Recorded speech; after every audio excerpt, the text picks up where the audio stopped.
अच्छे लोगों की कृष्ण परीक्षा बहुत लेता है, परंतु साथ नहीं छोड़ता, और बुरे लोगों को कृष्ण बहुत कुछ देता है, परंतु साथ नहीं देता। जिंदगी में दो लोगों का होना बहुत जरूरी है। एक कृष्ण जो ना लड़े फिर भी जीत पक्की कर दे, दूसरा कर्ण जो हार सामने हो फिर भी साथ ना छोड़े। भरोसा अगर खुद पर रखो तो ताकत बन जाती है, और दूसरों पर रखो तो कमजोरी बन जाती है। आप कब सही थे इसे कोई याद नहीं रखता है, लेकिन तुम कब गलत थे इसे सब लोग याद रखते हैं।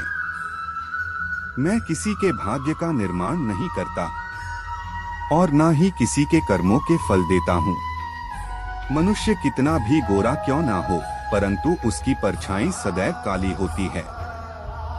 मैं श्रेष्ठ हूँ यह आत्मविश्वास है, लेकिन सिर्फ मैं ही श्रेष्ठ हूँ यह अहंकार है। तुम्हारा क्या गया जो तुम रोते हो? तुम क्या लेकर आए थे जो तुमने खो दिया? तुमने क्या पैदा किया था जो नाश हो गया? ना तुम कुछ लेकर आए जो लिया, यही से लिया। जो दिया यही पर दिया। जो लिया इसी ईश्वर से लिया, जो दिया इसी को दिया। यदि आप किसी के साथ मित्रता नहीं कर सकते हैं, तो उसके साथ शत्रुता भी नहीं करना चाहिए। राधा ने श्री कृष्ण से पूछा, प्यार का असली मतलब क्या होता है? श्री कृष्ण ने हंसकर कहा, जहां मतलब होता है वहां प्यार ही कहाँ होता है। मेरे भी कई जन्म हो चुके हैं, तुम्हारे भी कई जन्म हो चुके हैं, ना तो यह मेरा आखिरी जन्म है, और ना यह तुम्हारा आखिरी जन्म है। प्रेम एक ऐसा अनुभव है जो मनुष्य को कभी परास्त नहीं होने देता, और घृणा एक ऐसा अनुभव है जो मनुष्य को कभी जीतने नहीं देता।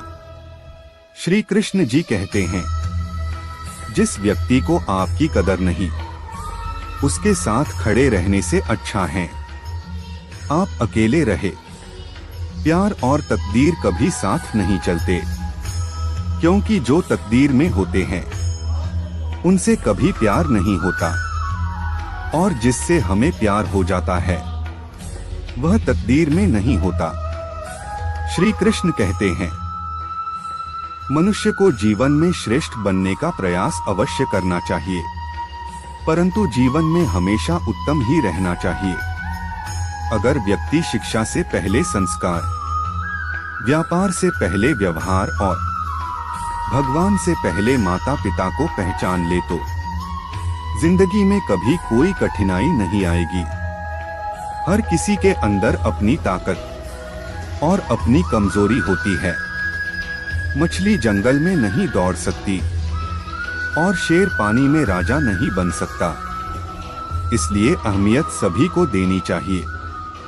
कभी भी स्वयं पर घमंड मत करना। पत्थर भी भारी होकर पानी में अपना वजूद खो देता है। हद से ज्यादा सीधा साधा होना भी ठीक नहीं, क्योंकि जंगल में सबसे पहले सीधे पेड़ों को काटा जाता है। अच्छी किस्मत के लोग थोड़ा भी बुरा होने पर भगवान को कोसते हैं, और बुरी किस्मत के लोग थोड़ा भी अच्छा होने भगवान का स्मरण और धन्यवाद करते हैं। कृष्ण कहते हैं, अहंकार मत कर किसी को कुछ भी देकर। क्या पता तू दे रहा है या पिछले जन्म का कर्जा चुका रहा है। जिंदगी के इस रण में खुद ही कृष्ण और खुद ही अर्जुन बनना पड़ता है। रोज अपना ही सारथी बनकर जीवन की महाभारत को लड़ना पड़ता है। क्या सदा मौन रहना उचित है? नहीं, इतिहास साक्षी है। संसार में अधिक विपदाएं इसलिए आई क्योंकि समय पड़ने पर मनुष्य उसका विरोध नहीं कर पाया। जब मनुष्य को अपने धर्म पर अहंकार हो जाता है, तब उसके हाथों अधर्म होने लगता है।